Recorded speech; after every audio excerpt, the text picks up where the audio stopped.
નમસ્તે વિદ્યાર્થી મિત્રો, જય ગુરુદેવ। મિત્રો, આપણે ગયા વિડીયોમાં વાક્યના બે પ્રકાર શીખી ગયા, કર્તરી વાક્ય રચના અને કર્મણી વાક્ય રચના। હવે જોઈએ ત્રીજો પ્રકાર, ભાવે વાક્ય રચના। મિત્રો, ભાવે વાક્ય રચના કર્મણી વાક્ય રચના જેવી જ છે, પરંતુ એમાં ફર્ક શું છે એ ખાસ ધ્યાનમાં લેજો કે વાક્યમાં કર્તા હોય પરંતુ કર્મ ન હોય અને સમગ્ર વાક્યમાં ક્રિયાનું પ્રાધાન્ય હોય ત્યારે ભાવે વાક્ય રચના બને છે। હવે આ શું કહેવા માંગે છે? તો એક જ બાબત ધ્યાનમાં લેવાની કે કર્મ તેમાં હોતું નથી અને ક્રિયાનું પ્રાધાન્ય હોય, ભાવનું પ્રાધાન્ય હોય। કે ભાવે વાક્યમાં કેવળ ક્રિયા કે ભાવ પ્રમાણે વાક્ય રચના થાય છે, માત્ર ભાવ હોય છે, કર્મ હોતું નથી। ભાવે વાક્ય રચના માત્ર અકર્મક ક્રિયાઓમાં બને છે કે જે ક્રિયાઓને કર્મની જરૂર પડતી નથી, જેમ કે ઉઠવું, બેસવું, સૂવું, ચાલવું, દોડવું, રડવું, હસવું। આવી ક્રિયાઓ છે તેને કર્મની જરૂર પડતી નથી, એટલે આવી ક્રિયાઓમાં જ ભાવે વાક્ય રચના બને છે। તો જોઈએ કે કર્તરીમાંથી ભાવે વાક્ય બનાવતી વખતે કર્મણી વાક્યની જેમ જ તેમાં ફેરફાર કરવામાં આવે છે, આગળ કહ્યું તેમ। તો જોઈએ ઉદાહરણ કે ચક્કુ ખડખડાટ હસી, એ કર્તરી વાક્ય રચના છે, સાદું સિમ્પલ વાક્ય છે, ચક્કુ ખડખડાટ હસી। તો આ વાક્યમાં ફેરફાર કર્મણીની જેમ જ કરવાનો છે કે ચક્કુથી ખડખડાટ હસાયું, તો ભાવે વાક્ય બનશે। આપણને એવું લાગે કે આ તો કર્મણી જ છે, એનો ભેદ કઈ રીતે પારખવો? તો જોવાનું ક્રિયા, કે ક્રિયા સકર્મક છે કે અકર્મક। આગળ આપણે શીખ્યા કે શું અથવા કોને એવો પ્રશ્ન પૂછવાથી કર્મ છે કે નહીં તેનો ખ્યાલ આવે। તો હસાયું, શું હસાયું? જરૂર પડતી નથી। જો ખવાયું હોય તો જરૂર પડશે કર્મની। શું ખવાયું? તો ફળ, કેરી વગેરે, તો તે કર્મ છે। પરંતુ હસાયું, શું હસાયું? બસ હસાયું, ભાવ છે માત્ર, એટલે તે ભાવે વાક્ય બનશે। બીજું વાક્ય જોઈએ, રામ ઝડપથી ચાલે છે, એ કર્તરી વાક્ય છે। તો એનું ભાવે બનાવીએ કે રામ દ્વારા ઝડપથી ચલાય છે। શું ચલાય છે? ઝડપથી કર્મ નથી, ઝડપથી ક્રિયા વિશેષણ છે। શું ચલાય છે?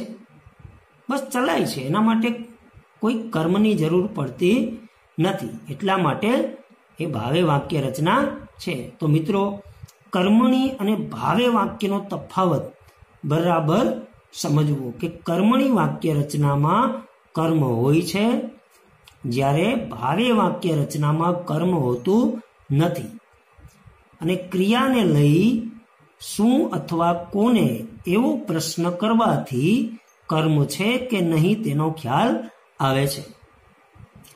તો હવે આપણે જોઈએ કે કર્તા તરીકે નામને બદલે જ્યારે સર્વનામ મુકાય ત્યારે કર્તરી, કર્મણી અથવા ભાવે વાક્યમાં નીચે પ્રમાણે ફેરફાર થાય।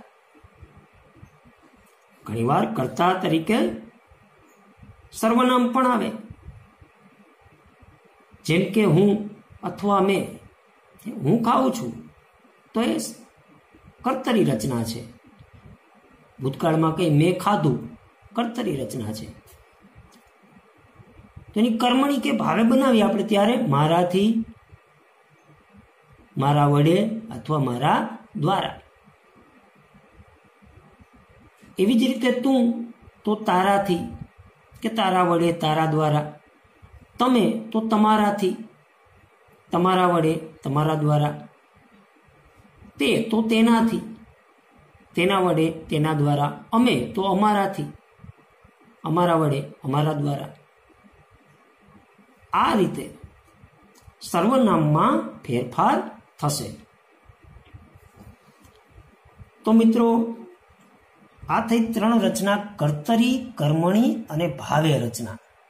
હવે આ ત્રણેય રચના વચ્ચેનો જે ભેદ છે, તફાવત છે, એને આપણે બરાબર સમજી લઈએ તો ક્યાંય ગૂંચવણ ઊભી થશે નહીં તેને સમજવામાં. અને હવે જોઈએ પ્રેરક વાક્ય રચના. તે આ 3 વાક્ય રચનાથી થોડીક અલગ છે.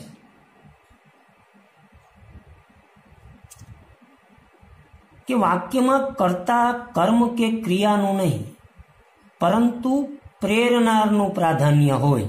એટલે કે ક્રિયાને પ્રેરનાર કોઈ હોય ત્યારે પ્રેરક વાક્ય રચના બને છે.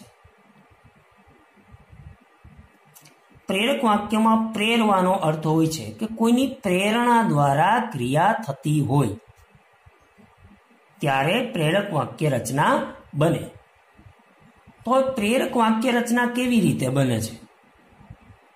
તો કર્તરી વાક્યમાં પ્રેરક કે પ્રેરિત કરતા ઉમેરી. જે પ્રેરણા આપે છે તે પ્રેરક કરતા છે અને જેને પ્રેરણા મળે છે, જે પ્રેરણા ઝીલે છે તે પ્રેરિત કરતા છે.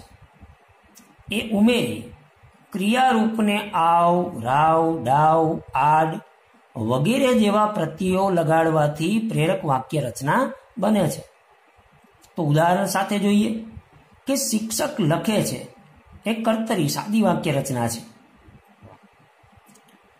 તો તેનું પ્રેરક વાક્ય બનાવીએ કે શિક્ષક વિદ્યાર્થી પાસે લખાવે છે. અહીં શિક્ષક લખતો નથી, એ પ્રેરણા આપે છે, માટે શિક્ષક પ્રેરક કરતા છે. પ્રેરણા કોને આપે છે? વિદ્યાર્થીને. વિદ્યાર્થી ક્રિયા કરે છે, એ પ્રેરિત કરતા છે.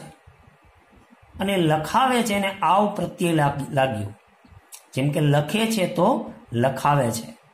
આમ જ્યારે વાક્યમાં કોઈની પ્રેરણાથી ક્રિયા થતી હોય ત્યારે પ્રેરક વાક્ય રચના બને.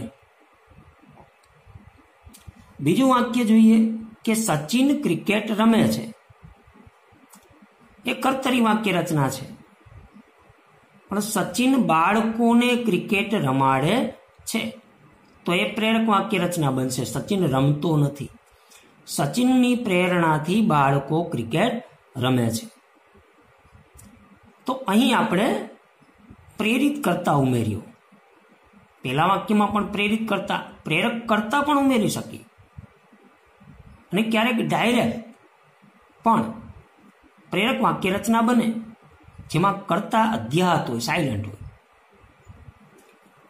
મીના પૂજા કરે છે કર્તરી વાક્ય રચના છે. તો અહીં પ્રેરક કરતા આપણે ઉમેર્યો બા. બા મીના પાસે પૂજા કરાવે છે. તો અહીં પ્રેરક વાક્ય રચના બનશે. ચોથું વાક્ય જોઈએ, મેં એને પુસ્તક આપ્યું. કર્તરી વાક્ય રચના છે. તો આ વાક્ય રચના છે સીધી આપણે બનાવી છે. એમ પણ ચાલે કે મેં એને પુસ્તક અપાવ્યું. માત્ર ક્રિયામાં જ આપણે પ્રત્યય ઉમેર્યો છે કે આપ્યું તો અપાવ્યું. આમ પ્રેરક વાક્ય રચના બનશે. તો મિત્રો પ્રેરિત કરતા ઉમેરીને પણ પ્રેરક વાક્ય બને, પ્રેરક કરતા ઉમેરીને પણ બને અને ઘણીવાર ડાયરેક્ટ પણ બને. ફરી જોઈએ કે શિક્ષક લખે છે તો ડાયરેક્ટ આપણે બનાવી શકીએ શિક્ષક લખાવે છે. ભલે આપણે પ્રેરિત કરતા ઉમેર્યો નથી છતાં પણ કોઈને તો લખાવે છે એવો ભાવ વાક્યમાં છે અને શિક્ષકની પ્રેરણાથી તે લખે છે એટલે પ્રેરક બની જશે. તો આ રીતે પણ પ્રેરક વાક્ય રચના બને. તો આ થઈ પ્રેરક વાક્ય રચના. હવે જોઈએ માત્ર સમજ માટે પુનઃ પ્રેરક વાક્ય રચના. આપણા સિલેબસમાં તેનો ઉલ્લેખ નથી, પરંતુ આપણી જાણકારી માટે એને આપણે એકવાર સમજી લઈએ કે પુનઃ પ્રેરક વાક્ય રચના એના નામમાં જ અર્થ છે. પુનઃ એટલે ફરી, કે એકવાર પ્રેરક રૂપ બની ગયું તેનું ફરીવાર પ્રેરક રૂપ બનાવવું.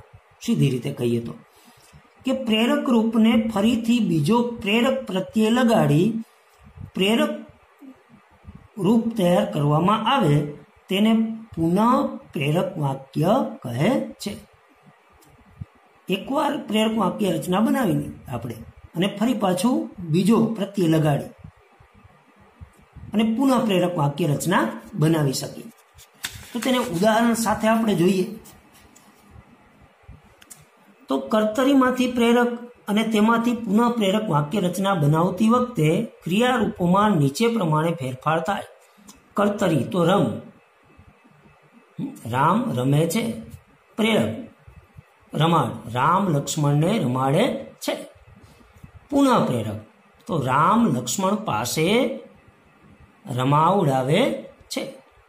કોઈ અન્યને, આમ રામ ક્રિયા નથી કરતો, લક્ષ્મણ નથી કરતો અને કોઈ અન્ય જ ક્રિયા કરે છે, એવો ભાવ વાક્યમાં આપણે સમજી શકીએ.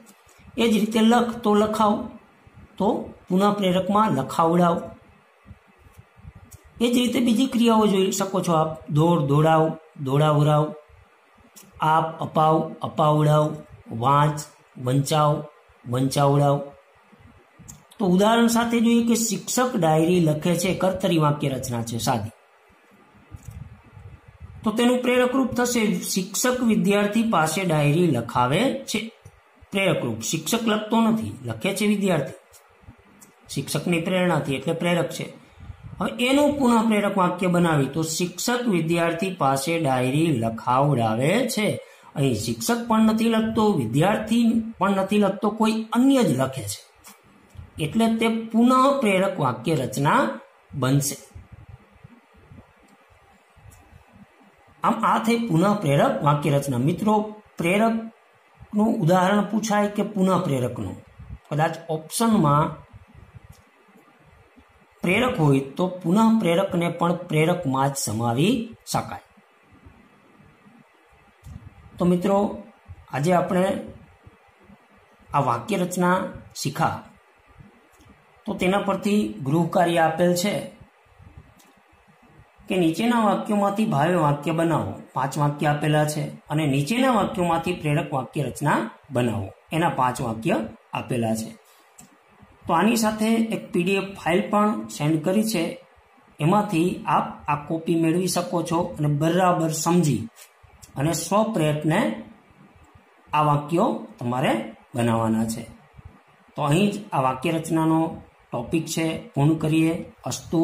જય ગુરુદેવ.